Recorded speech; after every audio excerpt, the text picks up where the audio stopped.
Agora são 8h18. Vamos falar aqui da conjuntura política, jurídica, com o José Carlos Portela Júnior, advogado criminalista, professor de processo penal na Unicuritiba, Centro Universitário Curitiba, membro do coletivo Advogadas e Advogados pela Democracia. Oi, Portela, bom dia.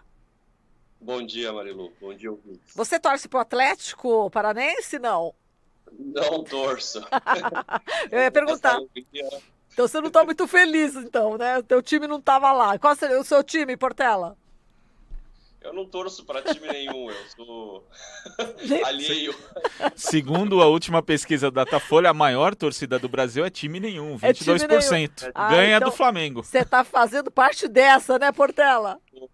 Tá certo, muito bem. Mas vamos lá, Portela, eu quero colocar já também você nessa questão da greve geral pelo clima, né? Da parte política. A gente sabe que você domina bastante também a conjuntura política brasileira. Você viu que a ONU vetou o discurso do Brasil na cúpula do clima em Nova York, né? O Bolsonaro não vai falar na segunda-feira, dia 23, e está tendo uma mobilização de diversos setores, né, da sociedade aqui no Brasil para essa greve que é mundial, né? E a vergonha realmente é muito grande, né? Enfim, em relação ao governo Bolsonaro, no que tange essa questão do meio ambiente. Queria que você falasse um pouco, Portela, já entrando no clima aí dessa greve geral. Esse anúncio do veto, né, o discurso do Bolsonaro na ONU em relação ao painel do clima significa um momento horroroso, né, que o Brasil está vivendo em termos de diplomacia, da sua imagem internacional, considerando que o Brasil tem essa biodiversidade gigantesca, onde está concentrada a maior parte da Amazônia, né, com quilômetros extensos de floresta. E esse veto é um sinal muito forte da comunidade internacional de que não vai tolerar essa política que o Bolsonaro pretende implementar no Brasil de destruição do meio ambiente. E aí, quer dizer, se a gente for observar o histórico do Brasil nos últimos anos em relação a esse tema do meio ambiente, que é um tema de interesse da comunidade internacional, que vem desde 92, né, com aquelas primeiras conferências do meio ambiente, do clima no Brasil, e depois em Paris, como o Brasil se portou na Conferência do Clima em Paris, mediando, né, os interesses dos países subdesenvolvidos que têm o direito ao desenvolvimento e dos países já desenvolvidos e que destruíram suas florestas, destruíram o meio ambiente em nome desse desenvolvimento a qualquer custo.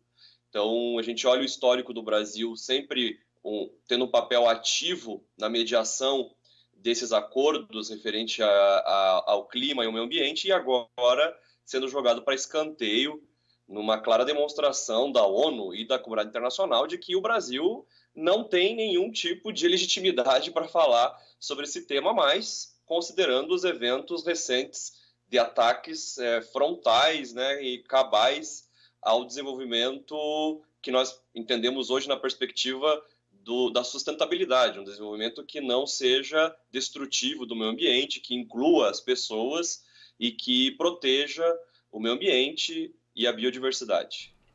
Agora, além desse estranhamento diplomático, né, o Brasil praticamente se tornando um pária em determinados setores, né, como esse aí da cúpula do clima da Organização das Nações Unidas, existem outros reflexos também, né, Portela? Porque à medida que a sociedade pressiona em relação a essa questão do clima, empresas também começam a atentar para essa questão, para esse tema, e já tem empresa que já boicota produtos brasileiros e existe discussão também em relação a isso em alguns setores. Quer dizer, o Brasil ainda pode sofrer aí por conta desse descaso com o meio ambiente, impactos econômicos muito severos no futuro próximo.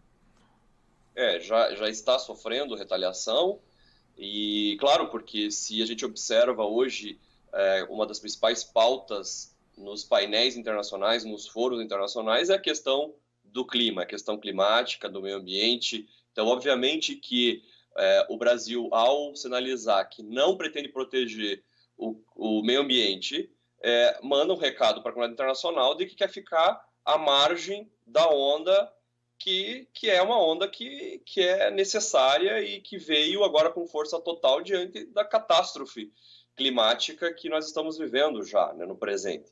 Não podemos mais adiar tratar desse tema. Não é algo mais do futuro, né? Lá no futuro próximo nós vamos lidar com isso. Não, é de hoje. Nós estamos vendo as mudanças climáticas, as catástrofes ambientais acontecendo em um ritmo muito mais acelerado do que no passado. Então, o Brasil, nessa posição de para internacional, perde a possibilidade de orientar essa política global quanto à questão do meio ambiente, à questão climática, e isso nos traz problemas de várias ordens. E uma delas, que talvez seja a mais hoje concreta e real, é a questão da retaliação comercial de países que não toleram mais comprar produtos de regiões onde se vê a destruição ambiental. Então, se eu fico pensando, ninguém no governo Bolsonaro é capaz de pensar quais seriam as consequências desse tipo de política. É inacreditável que um governo que tem aí um monte de ministros não tenha ninguém capaz de orientar o presidente Bolsonaro quanto a essa questão dessa política barbárica em relação ao meio ambiente, porque isso é evidente, basta verificar o que está acontecendo nas discussões nos foros internacionais e como que o comércio se desenvolve a partir dessa ideia de sustentabilidade, de proteção ao meio ambiente, né? Claro que existem interesses comerciais por trás desse discurso, mas são interesses comerciais que nos afetam. E se nós queremos fazer parte do comércio internacional, nós temos que seguir essas regras sob pena de ficarmos alheios ao comércio internacional no momento em que o Brasil precisa fazer crescer o seu PIB. Quer dizer, então aumenta ainda a nossa tragédia econômica para piorar ainda mais a situação. Bom, falando em tragédia, vamos falar aqui um pouquinho da Operação Lava Jato. Você viu que o vice-presidente, né, do Conselho Superior do Ministério Público Federal, Alcides Martins, assumiu nesta quarta-feira, interinamente, né, a chefia da Procuradoria-Geral da República. A Raquel Dodge passou o bastão para ele. E agora, na primeira manifestação, o Alcides anunciou, em nome da continuidade dos integrantes do grupo de trabalho da Lava Jato na Procuradoria-Geral da República, que haviam deixado os seus cargos por conta do mandato da Raquel Dodge. Então, 6 integrantes da Lava Jato na PGR haviam deixado esses postos por conta aí dos rumos, né, da Lava Jato na Procuradoria. Eles voltam agora. E como é que você vê essa movimentação? Bom, algumas questões a gente precisa discutir nesse caso, né? Número 1, é o lavajatismo ganhando força novamente, né, a partir desse PGR, do Procurador-Geral da República, que assume agora em qualidade de interino. Possivelmente até se discute se ele não pode ficar como o novo PGR, porque eu vi aí algum comentário de que haveria um teste em relação a esse interino e, de repente, ele mesmo poderia seguir adiante no cargo. Então, a gente vê o partido da Lava Jato ganhando corpo, sobrevida, tentando novamente ingressar com força dentro do governo Bolsonaro. E a sinalização do governo é clara, né, no sentido de que nós precisamos, né, isso no discurso deles, nós precisamos angariar o apoio popular a partir da proteção aos agentes da Lava Jato, né? Então, porque há um setor do público que ainda apoia os agentes da Lava Jato, acho que, claramente em menor número hoje, né, claro, aí a gente percebe pelos comentários do povo que hoje o apoio à Lava Jato diminuiu muito, né? Mas ainda assim tem ainda um grupo muito ainda significativo de pessoas que apoiam a Lava Jato, e o Bolsonaro está precisando de apoio popular por conta das pesquisas que mostram a extrema desaprovação ao seu governo, e usa dessa bandeira novamente da Lava Jato para ganhar algum respaldo perante o público. Outra questão que é preocupante é essa nomeação de um PGR interino, com uma pretensão de que ele se torne o PGR de fato e burlando todo o sistema de escolha do PGR, né, que é a questão das eleições, a questão de se passar por sabatina no Senado, manter uma pessoa que é o chefe do Ministério Público numa condição precária para conduzir os negócios do Ministério Público é algo extremamente perigoso, porque um PGR interino ele está mais submetido ao poder do presidente da República do que um PGR que tem seu cargo definitivo e que daí tem as garantias da inamovibilidade que nós conhecemos. Então, tudo isso mostra como o Bolsonaro, ele, número um, precisa do apoio do setor do público que ainda confia nos agentes da Lava Jato, e dois, ele quer manter sob seu jugo o PGR, mantendo o PGR controlado e conduzindo as suas atividades para que não afete interesses seus e dos seus familiares, notadamente Flávio Bolsonaro, né, que tem uma investigação em curso paralisada, mas que ainda não foi arquivada, pode ser retomada perante o STF, e também de aliados seus próximos que estão envoltos aí em grandes escândalos, especialmente o ministro da Justiça, no caso da Vaza Jato, o Sérgio Moro, entre outros aí que vão surgindo no horizonte como possíveis indiciados em investigação criminal, futuros réus em investigações criminais perante o STF. Agora, ontem a Lava Jato também sofreu um revés no Senado, que acabou vetando a recondução de 2 integrantes do Conselho Nacional do Ministério Público, Lauro Nogueira e o Dermeval Gomes Filho. Eles que haviam votado aí contra a representação que pedia abertura de um inquérito contra o coordenador-chefe da Lava Jato, Deltan Dallagnol. Eles são vistos aí como... Também a gente sabe que o Conselho Nacional do Ministério Público, né, de uma forma geral, inclusive pela própria Vaza Jato, muitas vezes acabou dando de ombros, né, para os abusos cometidos pelos procuradores. Mas o fato do Senado, né, ter tomado essa postura, Portela, sendo que a gente sabe que tanto o Legislativo quanto o Executivo viam ali a Lava Jato com uma certa reverência, até muitos políticos se associando a ela, isso é um sinal de mudança de vento também? Eu acredito que sim. A gente está percebendo que há uma perda de legitimidade e de credibilidade da Lava Jato em escala acelerada. Isso perante o público é perceptível. Eu sou de Curitiba, né, da famigerada República de Curitiba, embora eu não seja defensor dessa republiqueta, a gente percebe nas ruas que há um decréscimo de adesivos em veículos que apoiavam a Lava Jato, as pessoas comentavam muito sobre a Lava Jato, defendiam ardorosamente em público a Lava Jato. A gente percebe que isso aqui já não acontece tanto.